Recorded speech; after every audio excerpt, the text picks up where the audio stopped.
Hello, grey മീഡിയസിലേക്ക് സ്വാഗതം. ലോക chapter 1 Chandra 8/9/2025, അതായത് തിങ്കളാഴ്ച. അവധി ദിനങ്ങളൊക്കെ കഴിഞ്ഞിട്ടുള്ള ആദ്യ തിങ്കളാഴ്ച, ഓണ ആഘോഷങ്ങളൊക്കെ കഴിഞ്ഞ് എല്ലാവരും ജോലിക്ക് പോകുന്ന ഈ ഒരു ദിവസം അഡ്വാൻസ് സെയിലിലൂടെ റെക്കോർഡ് തൂക്കിയിരിക്കുകയാണ് ലോക എന്ന് തന്നെ പറയാം. ചാനലൊന്ന് സബ്സ്ക്രൈബ് ചെയ്യുന്ന കാര്യം പരിഗണിക്കണമെന്ന് അഭ്യർത്ഥിക്കുകയൂടെ ചെയ്യുകയാണ്. നമുക്ക് ഇതുവരെ ലഭിച്ചിരിക്കുന്നത് 1492 ഷോകളിൽ നിന്ന് 1.5 ലക്ഷത്തോളം ടിക്കറ്റുകൾ വിറ്റുപോയപ്പോൾ 2,45 ലക്ഷം രൂപയോളമാണ് സിനിമയ്ക്ക് വന്നത്. കഴിഞ്ഞ ദിവസങ്ങൾ വെച്ച് നോക്കുമ്പോൾ 20 തന്നെയാണ്. ഏകദേശം 5 കോടിയോളമായിരുന്നു കഴിഞ്ഞ ശനി ഞായർ ദിനങ്ങളിൽ സിനിമയ്ക്ക് ട്രാക്ഡ് കളക്ഷൻസിലൂടെ വന്നത്. നമുക്കറിയാം അവധി ദിനങ്ങളൊക്കെ കഴിഞ്ഞ് വരുമ്പോൾ എങ്ങനെയാണ്. പക്ഷേ 2.5 കോടിയോളം സിനിമ പ്രീസെയിലൂടെ നേടിയിരിക്കുകയാണ്. ഇനി ജില്ല തിരിച്ച് അതിൻ്റെ കണക്കുകളിലേക്കൊന്ന് പോകാം.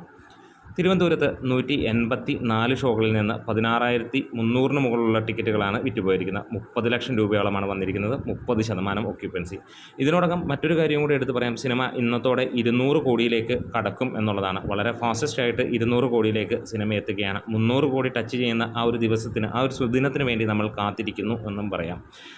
കൊല്ലത്ത് 89 ഷോകളിൽ നിന്ന് 12,800ഓളം ടിക്കറ്റുകൾ വിറ്റുപോയപ്പോൾ 20 ലക്ഷം രൂപയ്ക്ക് മുകളിൽ വരികയും 57% നല്ല ഒരു ഒക്യുപ്പൻസിയാണ് സിനിമയ്ക്ക് കാണാൻ കഴിയുന്നത്. പത്തനംതിട്ട 16ഓളം ഷോകളിൽ നിന്ന് 2,500ഓളം ടിക്കറ്റുകൾ വിറ്റപ്പോൾ 3,75,000 രൂപ ആണ് വന്നിരിക്കുന്നത്. 53%. ആലപ്പുഴ 114 ഷോകളിൽ നിന്ന് 15,000 മുകളിൽ ടിക്കറ്റുകൾ വിറ്റുപോയപ്പോൾ 23 ലക്ഷം രൂപയും അവിടെയും 57% ഒക്യുപ്പൻസി വന്നത്.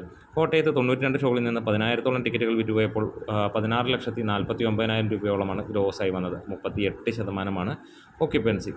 ഇനി നമുക്ക് കോട്ടയം കഴിഞ്ഞാൽ ഇടുക്കി ആണ്. ഇടുക്കി 36 ഷോകൾ, 2,700ഓളം ടിക്കറ്റുകൾ, 4,19,000 രൂപ വന്നു. 33% ഒക്യുപ്പൻസി. എറണാകുളത്ത് 236ഓളം ഷോകളിൽ നിന്ന് 23,600ഓളം ടിക്കറ്റുകൾ വിറ്റുപോയപ്പോൾ 47 ലക്ഷം രൂപയാണ് വന്നിരിക്കുന്നത്.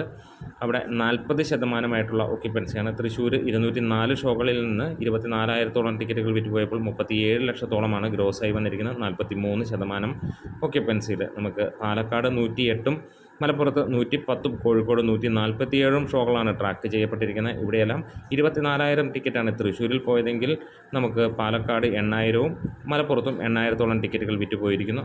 ഇവിടെ 24,000 ടിക്കറ്റുകൾ വിറ്റുപോയപ്പോൾ 37 ലക്ഷം രൂപ വന്നെങ്കിൽ പാലക്കാടും മലപ്പുറത്തും 12 ലക്ഷവും 10 ലക്ഷം രൂപയുമാണ് വന്നിരിക്കുന്നത്. 27% ഒക്യുപ്പൻസി ആയിട്ട് വന്നിരിക്കുന്നത്. കോഴിക്കോട് 11,000 ടിക്കറ്റുകൾ വിറ്റുപോയപ്പോൾ 19 ലക്ഷം രൂപയാണ് വന്നിരിക്കുന്നത് 141 ഷോകളിൽ നിന്ന്. വയനാട് 21 ഷോകളിൽ നിന്ന് 1,200ഓളം ടിക്കറ്റുകൾ വിറ്റുപോയിരിക്കുന്നു. 1,68,000 രൂപ വന്നു. 29% ഒക്യുപ്പൻസി. ഇനി കണ്ണൂരിൽ നമുക്ക് പറയാനുള്ളത് 109ഓളം ഷോകളിൽ നിന്ന് 10,000ഓളം ടിക്കറ്റുകൾ വിറ്റുപോയപ്പോൾ 15,80,000 രൂപയോളമാണ് കളക്ഷനായി വന്നിരിക്കുന്നത്. 38% ഒക്യുപ്പൻസി. കാസർഗോഡ് 26 ഷോകളിൽ നിന്ന് 1,300ഓളം ടിക്കറ്റുകൾ വിറ്റുപോയപ്പോൾ 2,10,000 രൂപ, 17%. ഏറ്റവും ഒക്യുപ്പൻസി കുറഞ്ഞിരിക്കുന്നത് കാസർഗോഡാണ്. അതായത് 1,492 ഷോകളിൽ നിന്ന് 1,50,555ഓളം അഡ്മിറ്റുകൾ അല്ലെങ്കിൽ ടിക്കറ്റുകൾ വിറ്റുപോയി 2,44,83,891 രൂപ വന്നു എന്നാണ് ട്രാക്കേഴ്സ് പുറത്തുവിടുന്ന കണക്കുകൾ. അതായത് 38.59% മികച്ച ഒരു ബുക്കിംഗ് തന്നെയാണ് നമുക്ക് കാണാൻ കഴിയുന്നത്. വളരെ അധികം ഇടിവുണ്ടാകേണ്ട ഒരു തിങ്കളാഴ്ച, ഒരു മൺഡേ, ആ ഒരു ടെസ്റ്റ് പാസ്സാകണം. മൺഡേ ടെസ്റ്റ് പാസ്സാകുന്നു എന്ന് തന്നെ പറയാം. ലോക നിൽക്കുന്നില്ല, ലോക കുതിച്ചുകൊണ്ടിരിക്കുന്നു. ഇനി വരുന്ന ദിനങ്ങളിൽ ഇടിവുകൾ ഉണ്ടാകുമെങ്കിലും സിനിമ സാധാരണ സിനിമകളുടെ വലിയ കളക്ഷനേക്കാൾ മുകളിലേക്ക് പോവുകയാണ്. അപ്പോൾ 200 കോടി ടച്ച് ചെയ്യുന്ന ആ മണിക്കൂറുകളിലേക്ക് നമ്മൾ കാത്തിരിക്കുന്നു. കൂടെ കട്ടയ്ക്കുണ്ടാവണം. ചാനൽ സബ്സ്ക്രൈബ് ചെയ്യുകയും ഷെയർ ചെയ്യുകയും ലൈക്ക് ചെയ്യുകയും ഹൈപ്പ് ചെയ്യുകയും ഒക്കെ ഒന്ന് ചെയ്യുക. നിങ്ങൾ ആണ് നമ്മളുടെ ധൈര്യം. Grey medias.